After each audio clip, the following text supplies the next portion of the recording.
There are stories about the dark web that most people dismiss immediately. They say they're fake, exaggerated, urban legends. But some of these stories didn't come from rumors. They came from investigations, court documents, and people who never expected to be involved. This video is about cases that were real enough to leave records behind. In part 1, we explained what the dark web actually is. In part 2, we saw how trust and anonymity failed. Part 3 moves into something less technical and harder to process.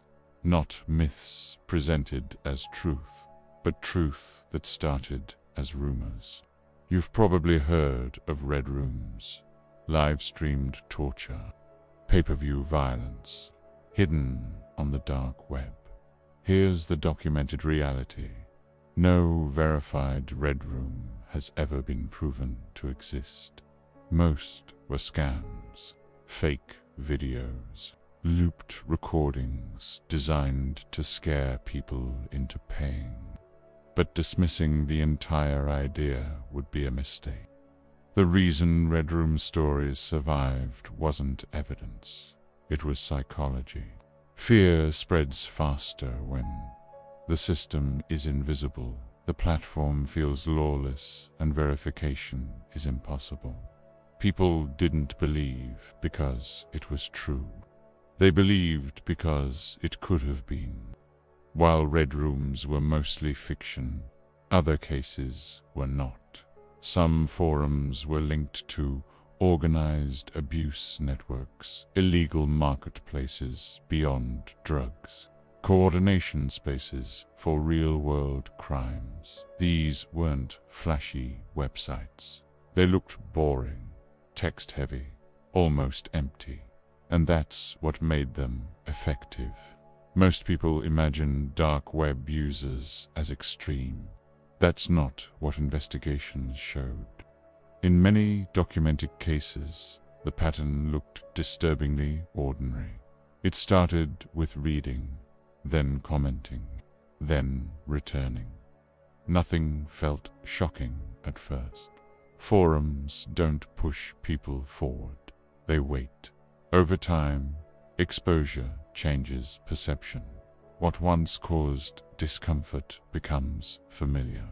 What once felt wrong starts to feel distant. Investigators later described this as a slow psychological shift. Not coercion, not force. Normalization. People didn't wake up intending to cross lines. They crossed them because the lines quietly moved. And once that shift happens, leaving becomes harder than entering. Investigators later confirmed something unsettling. Most people involved weren't extreme criminals. They were curious, lonely, gradually desensitized. Exposure didn't shock them immediately. It normalized behavior slowly. The most dangerous part of the dark web isn't what people see. It's what repeated exposure does. Forums don't force participation. They reward engagement, likes, replies, recognition, and over time, lines move. What once felt disturbing starts to feel distant. Several documented cases didn't end with dramatic arrests. They ended with mental health damage, long-term monitoring, lives permanently altered, not because someone committed a crime, but because they stayed too long. Part 3 shows what exists. Part 4 shows how people get pulled in scams, blackmail, curiosity loops, and why teenagers and first-time users are the easiest targets. Not because they're careless, because the system is designed that way. Part 4 explains how people get trapped and why leaving isn't always easy.